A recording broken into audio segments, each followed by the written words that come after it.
மதுரை அனுப்பானடியைச் சேர்ந்த பூசாரியான ஐயா பரமசிவம் மற்றும் அவங்க மனைவி ஐயம்மாள் டூ வீலர் பார்க்கிங்ல ஏற்பட்ட ஒரு சின்ன பிரச்சனைக்கு சிந்தாமணி காவல் நிலையத்தில் நியாயம் கேட்க போறாங்க.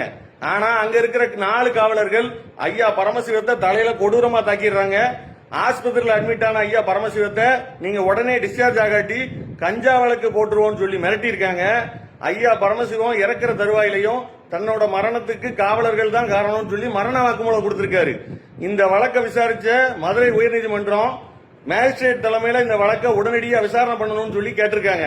நான் என்ன கேட்கிறேன், இந்த டிவிகே அரசாங்கம் அமைஞ்ச 100 நாள்ல தூத்துக்குடி அருணாச்சலம் உட்பட ஏற்கனவே 5க்கும் மேற்பட்ட லாக்அப் டெத் நடந்து மக்கள் பெரிதும் பாதிக்கப்பட்டுக்கிட்டு இருக்காங்க. இப்ப ஐயா பரமசிவமும் இறந்து போயிட்டாங்க. இந்த காவல்துறையினர் பண்ற மரண வழக்குகள்ல எந்த நியாயமும் கிடைக்க கூடாதுன்னு சொல்லி இந்த டிவிகே அரசாங்கமும் சிஎம் விஜயும் காவலர்களுக்கே சப்போர்ட்டா இருக்கிறத நான் வன்மையா கண்டிக்கிறேன்.